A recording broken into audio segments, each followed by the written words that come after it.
In the past couple of months, we've been able to explore Monk and discover the potential for the job.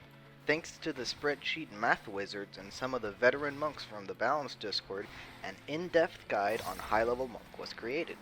This video intends to cover topics in that guide that are important if you're looking to take Monk into high-end content, such as Extremes, Savage, and even Ultimates. This video will not go in detail on how to play Monk in level 90 dungeons. This video is meant for those who are wanting to play Monk on high-end content or already play Monk but are looking to improve and play more optimally. We will go in detail about your buff windows, your possible rotations to follow, your openers, and some other extra tips with your utility. Like the beginner guide, if you want a more in-depth guide on Monk, I strongly recommend looking at the Monk guide from Perfect Balance. It gets updated constantly and is currently the best guide that exists.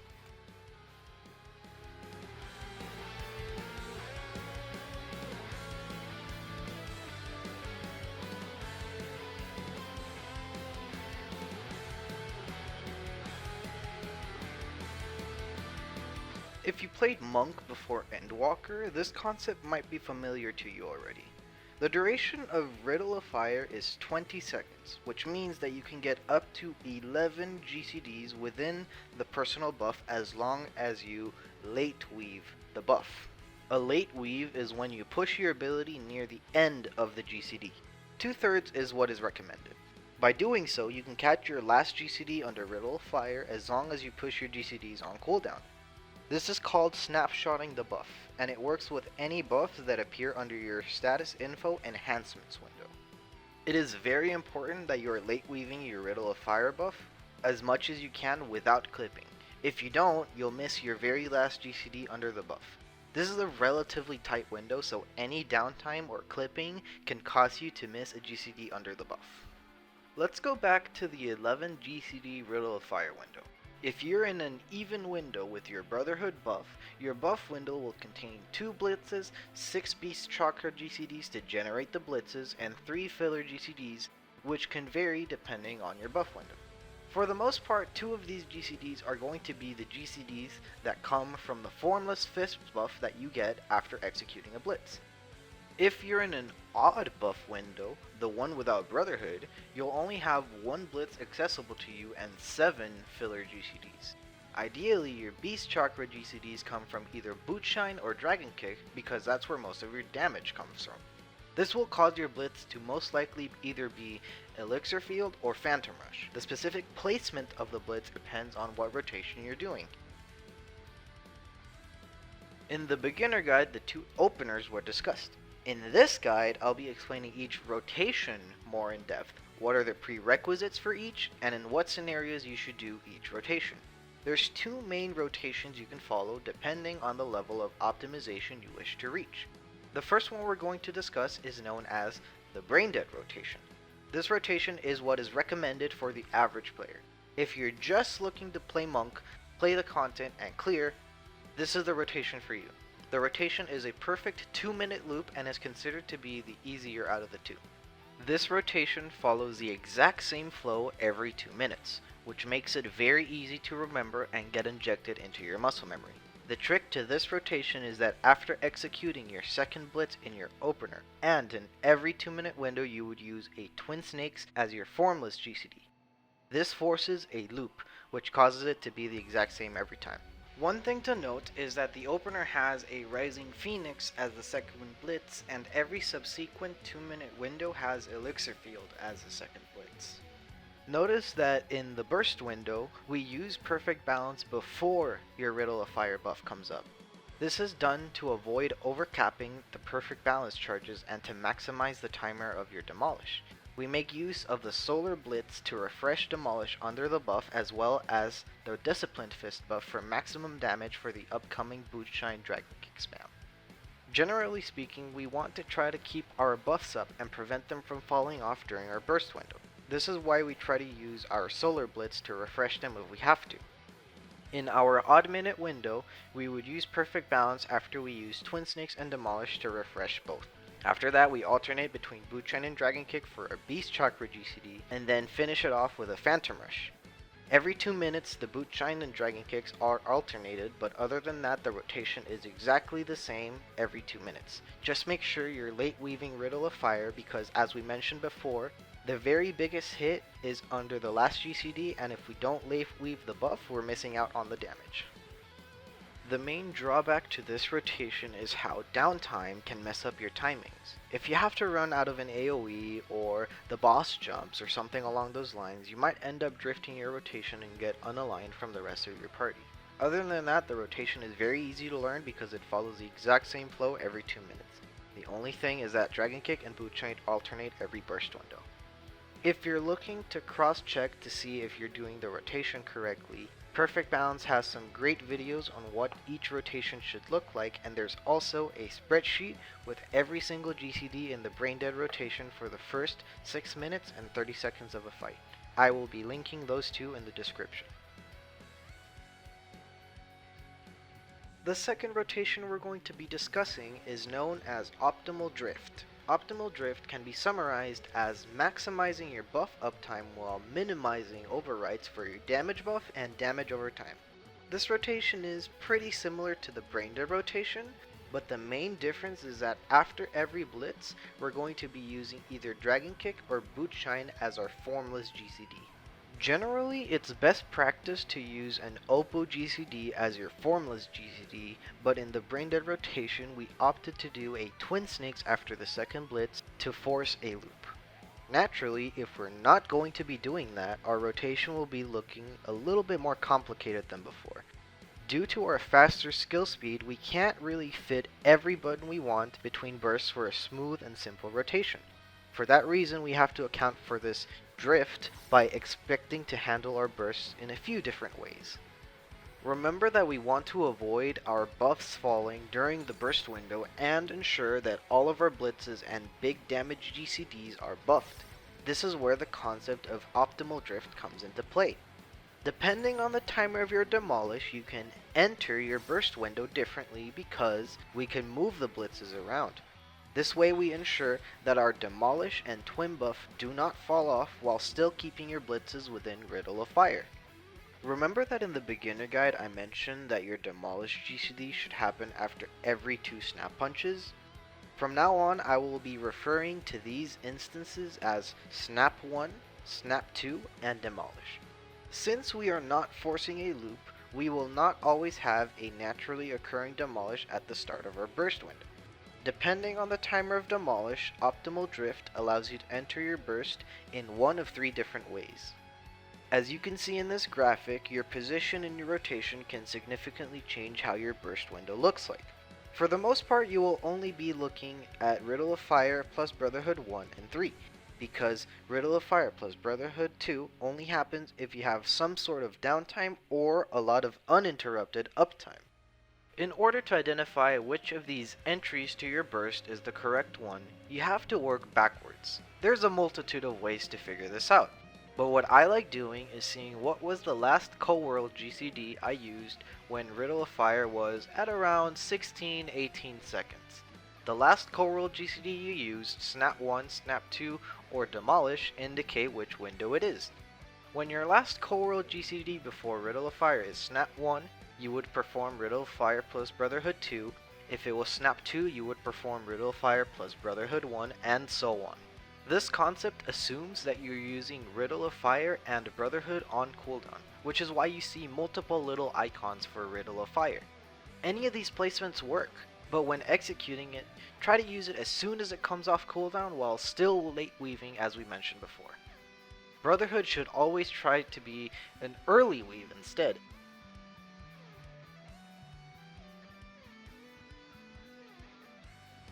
So, what are the conditions for picking rotations and openers? As I mentioned in the previous video, there is a multitude of factors that can play into what you should be doing for a rotation or an opener.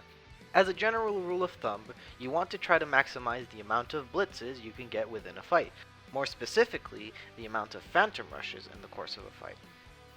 Over an unknown kill time, the better opener to perform is the Lunar Solo opener. This opener can be treated as default. as it ensures the maximum Phantom Rush usages over an unknown kill time while still allowing us to play the easier looping variation of Monk. If you're opting to do Optimal Drift, you also get flexibility in your burst windows with your blitzes. Once you're looking at a specific target kill time, you can consider the possibility of the double solar opener versus the lunar solar opener. Remember that in the beginner guide we discussed how the double solar opener overcaps on a solar Nadi to shift your Phantom Rushes into your 2-minute windows. The rotation plays the same as Optimal Drift with the exception that your 2-minute window has to be Riddle of Fire plus Brotherhood 3.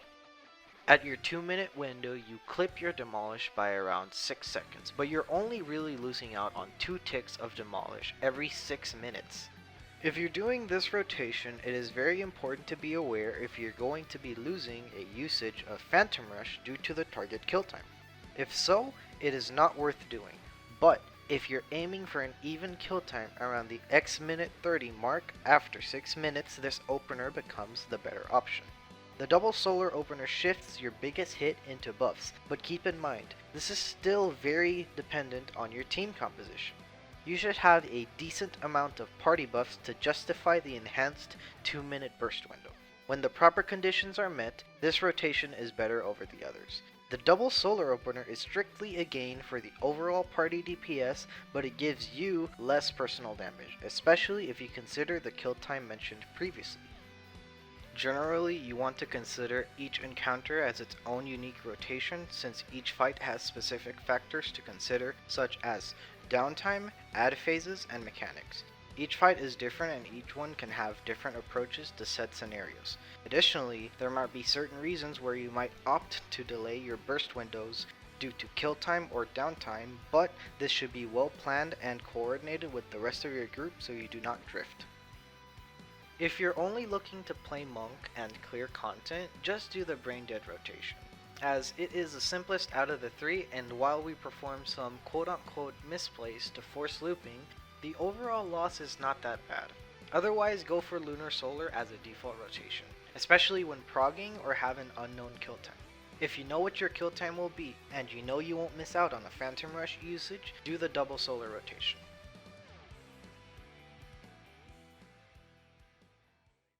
Thanks to Optimal Drift, Monk has a relatively easy time adapting to downtime and keeping aligned with buffs. We also have different tools such as Six-Sided Star, Meditate, and Anatman for managing our different resources during downtime.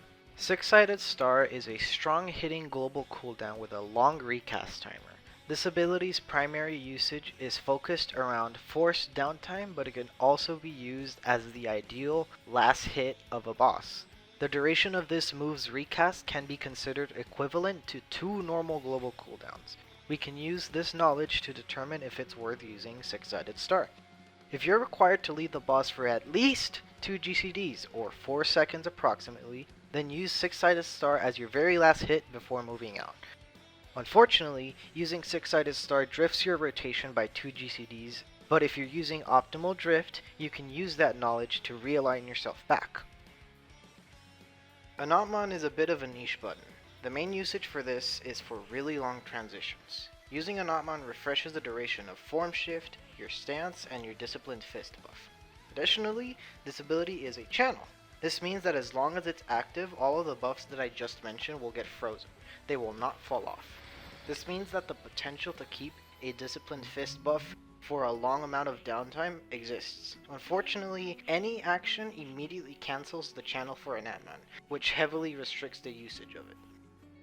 Downtime has to be long enough to justify the usage of Anatman. You have to consider that you're not able to move while it's active, which means that if mechanics are occurring, its effectiveness is greatly diminished. Really, you should only be trying to use this button for Disciplined Fist, because for the Formless Fist buff, you can just press Form Shift. A trick you can use is that while you're in downtime, you can tap Anatman right before your Disciplined Fist buff falls off to refresh the timer on it. We can use a similar thought process for Meditate. Meditate has a similar usage as Six-Sided Star, but for shorter instances of downtime. The recast timer for this move is 1 second, and it unlocks one of the chakras from your gauge.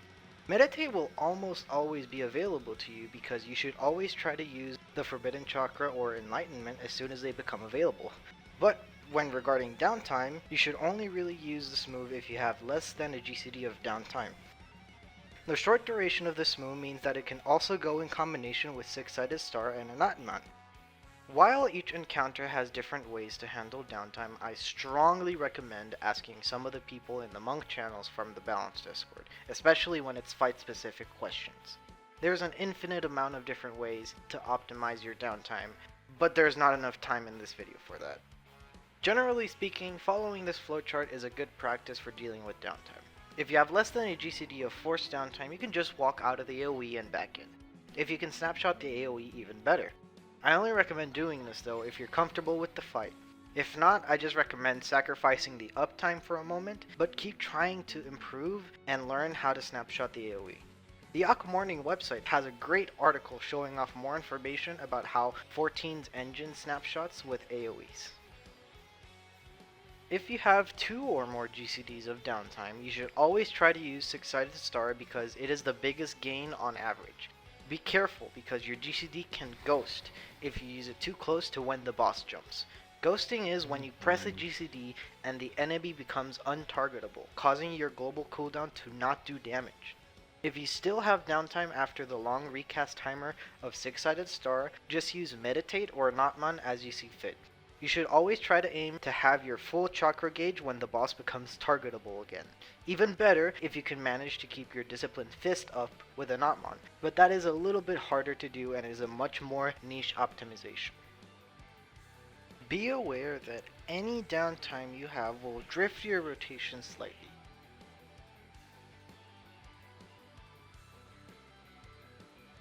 With the Endwalker changes to Monk, we replaced our old Gap Closer with Thunderclap. This ability has a lot of utility and functionality in maximizing your uptime and gives Monk insane new mobility to exploit. Thunderclap lets you dash to a target or a party member and can hold up to 3 charges. Ideally, you should use Thunderclap when you have to move along longer distances quickly. If you can sprint to get to your second location, it might not be worth using Thunderclap because it counts as an off-global cooldown, a weave that you might be able to use on the Forbidden Chakra or some other more important ability. Since you are required to target an ally to Thunderclap to them, I recommend the use of macros. This way you can still weave Thunderclap between the global cooldown but also not have to untarget the boss, which can cost you some auto attacks. This makes up a lot of your damage, so there's really no point in untargeting the boss. There are 2 main ways to use Thunderclap to its maximum potential with macros. The first one is known as the mouse over macro, which lets you cast an action over a target which your mouse is over. If you use mouse and keyboard, you can either hover your cursor over the party list or hover over the ally or enemy on your screen, and you'll be able to Thunderclap to them. Be careful though, because macros aren't buffered as easily as other buttons, and there can be a slight delay in execution of Thunderclap, especially if you have a higher latency. If you don't want to aim your cursor or play on a controller, you can instead use some fixed macros. These macros simply have a predetermined party member, and when pushed, you dash to said party member. I suggest choosing people who usually pre-position a lot, so you can have greater consistency with your Thunderclaps. Your healers or casters are good candidates for this. The only downside to this type of macro is that if the predetermined party member is dead for whatever reason, your Thunderclap doesn't go off. I recommend having a combination of both types of macros, so you can quickly dash to an ally with the fixed macro, but also dash to someone else with the mouse over macro in case something goes wrong. Mantra is a very strong ability which provides a lot of utility to the party, especially your healers. It increases healing received by 10% for 15 seconds. This ability is incredibly useful for long instances of high damage. Mantra isn't only just for healing either, it also can increase the size of shields given by actions that are based off of healing. This can be very useful, but your healers need to be aware that you're using Mantra in that way. Just make sure you talk to your healers so that you can coordinate where to use Mantra. Riddle of Earth is a relatively simple personal utility button which mitigates incoming damage for 10 seconds or 3 stacks, which can be equivalent to 3 global cooldowns. While this is active, you will take 20% less incoming damage. And while the tooltip wording may be confusing, Riddle of Earth is 20% flat mitigation for the entire duration, and not 20% per stack. I recommend weaving this in when you know big damage is coming. Raid wides, meteor markers, targeted damage are all good examples, and your healers will be grateful. But keep in mind that Riddle of Earth should be very low on your priority list of weaves, since there's normally more important buttons that you need to push, but if you can get the benefit of the mitigation, you should always go for it.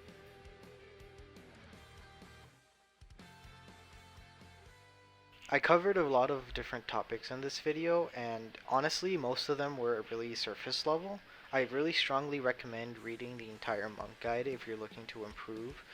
This was only a different medium of communication for the same concepts that are present in the Perfect Balance guide.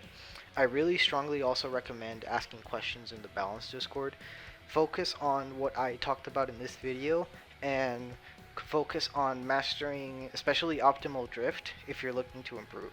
Optimal drift is the best way to play monk at the moment, and I really recommend doing this because this allows you to become a more flexible player, someone who can adapt to any scenario, and it also is fantastic for prog because it allows you to be very flexible and adjust for oncoming mechanics and stuff that you might not be prepared for. I always wish people strive for improvement, and this is the entire reason you're watching this video to the very end. So kudos to you. Just never stop improving and always try to grow. It doesn't matter if it's something as small as I'm learning optimal drift or I cleared a savage tier. Growth is growth, and don't let anyone else say otherwise. Thank you for watching.